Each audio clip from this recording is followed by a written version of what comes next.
Chief minister Telangana Revanth Reddy ने अपनी सालगिरह के मौके पर जिले नलगुंडा में मूसी नदी प्रोजेक्ट मुतासरीन के दरमियान पदयात्रा की।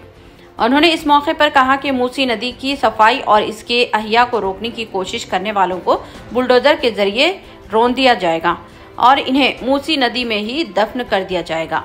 उन्होंने वाज़ेह तौर पर मूसी नदी की अहिया प्रोजेक्ट में रुकावटें पैदा करने वालों को इंतबाह दिया और कहा कि जो लोग कह रहे हैं कि प्रोजेक्ट के लिए इस्तेमाल होने वाले बुलडोजर के आगे वो आ जाएंगे, तो उन्हें चीफ मिनिस्टर ने चैलेंज किया कि वो बुलडोजर के आगे आकर दिखाएं। चीफ मिनिस्टर रेवंत रेड्डी ने मूसी नदी प्रोजेक्ट पर सख्त मौक़िफ़ इख्तियार करते हुए कहा कि हुकूमत की जानिब से मूसी नदी की सफाई और अहिया का मंसूबा तैयार किया जा चुका है और इस पर अमल आवारी की जाएगी। रियासती वज़ीर इंफॉर्मेशन टेक्नोलॉजी डी श्रीधर बाबू और हुकूमत के मुशीर बराए अक़लियती बहबूद मोहम्मद अली शब्बीर ने जारिया माह हैदराबाद में मुनक़िद होने वाले जमात इस्लामी के कौमी कन्वेंशन के लिए हुकूमत की जानिब से तमाम तर सहूलतों की फराहमी का तयक़्क़ुन दिया। जमात इस्लामी के तहत वादी बुदी पहाड़ी शरीफ में 15 ता 17 नवंबर जमात इस्लामी अरकान का कुल हिंद इज्तिमा मुनक़िद होगा, जिसमें मुल्क भर से 12 ता 15,000 मंदुबीन शिरकत करेंगे। हुकूमत की जानिब से बुनियादी सहूलतों की फराहमी पर सेक्रेटेरिएट में इजलास मुनक़िद हुआ। वज़ीर इंफॉर्मेशन टेक्नोलॉजी श्रीधर बाबू ने सरकारी महकमाजात को सिक्योरिटी, सेहत व सफाई, इंफ्रास्ट्रक्चर और दीगर सहूलतों के लिए हिदायत जारी की। रियासती वज़ीर श्रीधर बाबू ने इजलास से खिताब करते हुए कहा कि तेलंगाना हुकूमत फ़िरक़े वाराना हम आहंगी की बरकरारी के अहद की पाबंद है। सीएम तेलंगाना रेवंत रेड्डी की 8 नवंबर को सालगिरह की मुनासिबत से हल्के असम्बली नामपल्ली में वाक़े सिद्दीक़ा फंक्शन हॉल वाक़े आसिफ नगर रोड पर ब्लड डोनेशन कैंप का शानदार पैमाने पर एहतमाम किया गया।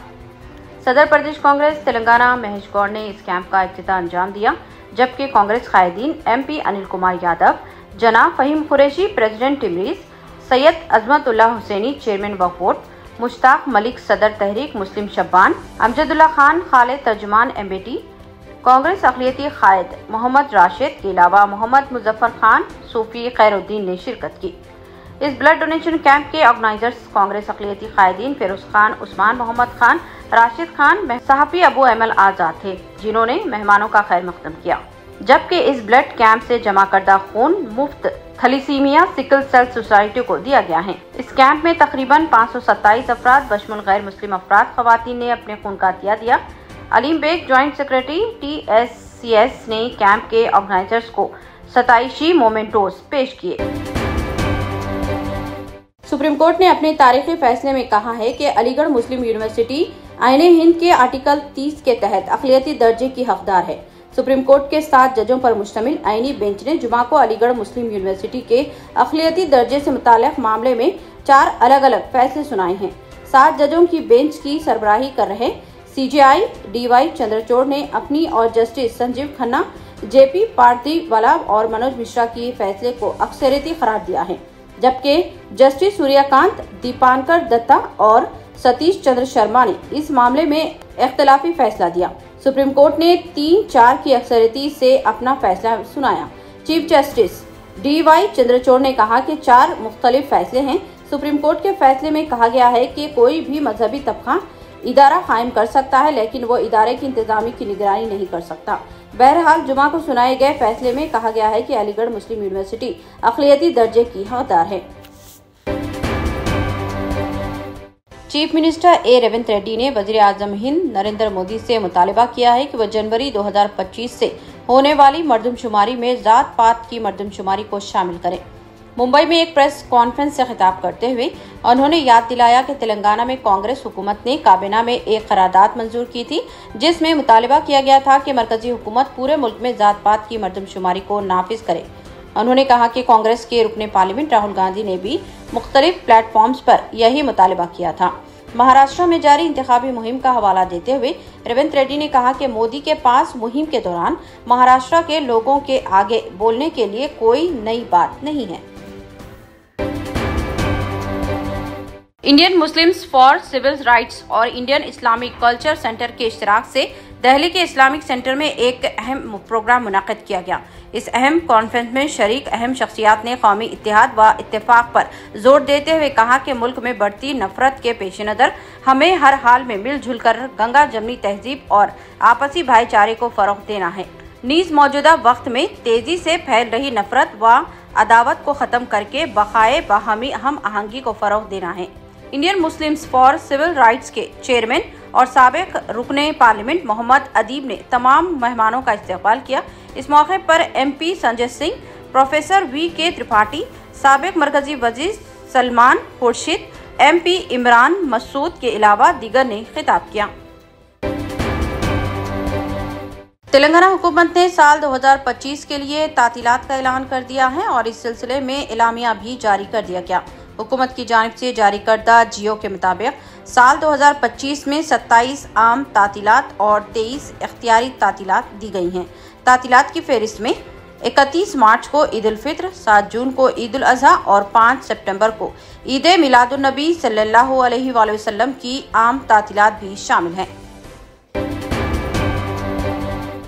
کل ہند مجلس اتحاد المسلمین کے صدر اور حیدرآباد کے رکن پارلیمنٹ بیرسٹر اسد الدین اویسی نے سپریم کورٹ کے اس فیصلے کا خیر مقدم کیا جس میں علی گڑھ مسلم یونیورسٹی کی اقلیتی حیثیت کو برقرار رکھا گیا ہے۔ بیرسٹر اویسی نے کہا کہ یہ ہندوستان کے مسلمانوں کے لیے ایک اہم دن ہے۔ بیرسٹر اویسی نے AMU کے تمام طلبہ اور اساتذہ کو مبارکباد دی اور کہا کہ اقلیتوں کو خود کو تعلیم دینے کے حق کو برقرار رکھا گیا ہے۔ انہوں نے اپنے سوشل میڈیا ہینڈل پر لکھا کہ یونیورسٹی کے قیام کا وقت اور طریقہ کار نہیں بلکہ اس کے بانی کی اقلیتی شناخت اہم ہے۔ بی جے پی کی تمام دلیلیں مسترد کر دی گئی ہیں۔ حیدرگوڑہ حیدرآباد میں واقع مشہور ریسٹورنٹ کیفے بہار سپریم کورٹ کے حکم کے بعد جلد ہی دوبارہ کھل سکتا ہے۔ چیف جسٹس DY چندرچوڑ کی سربراہی میں سپریم کورٹ کی 3 رکنی بینچ نے تلنگانہ ہائی کورٹ کے اس فیصلے کو پلٹ دیا جس میں ریسٹورنٹ کے نظام کے لیے ایک بیرونی ریزولیوشن پروفیشنل کو برقرار کیا تھا۔ اس کے بجائے سپریم کورٹ نے اثاثوں کی مکمل جانچ اور پارٹنر سیٹلمنٹ حاصل ہونے تک روزمرہ کے کاموں کو سنبھالنے کے لیے وصول کنندہ کے طور پر علی اصغر بلوخی مینیجنگ ڈائریکٹر کو بحال کر دیا۔ عالمی یوم اردو دنیا بھر میں 9 نومبر کو منایا جاتا ہے کیونکہ اس دن معروف اردو شاعر علامہ اقبال کی یوم پیدائش ہے، جو نہ صرف اردو کے عظیم شاعر تھے بلکہ انہوں نے اردو زبان کو دنیا بھر میں متعارف کروانے میں اہم کردار ادا کیا ہے۔ علامہ اقبال کا کلام اردو ادب کا قیمتی اثاثہ ہے اور ان کی شاعری نے نہ صرف اردو زبان کو عالمی سطح میں متعارف کروایا بلکہ اسے ایک فکری اور ثقافتی زبان کے طور پر دنیا بھر میں عزت دی۔ اردو کی اہمیت اس بات میں بھی پوشیدہ ہے کہ یہ دنیا کے مختلف خطوں میں رابطے کی زبان بن چکی ہے۔ عالمی یوم اردو کے مناسبت سے دنیا بھر کے مختلف شہروں میں پروگرامز کا انعقاد عمل میں لایا جاتا ہے اور اس سلسلے کے تحت ہندوستان کے مختلف شہروں بشمول حیدرآباد میں پروگرامز کا انعقاد عمل میں لایا گیا ہے۔ ڈاکٹر صابریز آئی ہاسپٹل واقع اعتبار چوک حیدرآباد پرانے شہر میں آنکھوں کے امراض کے لیے بہترین hospital. Doctor Asad Sabri consultant cornea cataract and refractive surgeon کی نگرانی میں چلایا جانے والا doctor Sabri's eye hospital state of the art infrastructure اور سہولتیں، عصری مشینوں سے لیس، کم سے کم فیس میں مریضوں کا اطمینان بخش علاج، آنکھوں کے کامیاب آپریشن کے لیے موزوں نام doctor Sabri's eye hospital. Out patient کے لیے بھی دواخانہ وزٹ کیا جا سکتا ہے۔ ڈاکٹر صابریز آئی ہاسپٹل اعتبار چوک حیدرآباد۔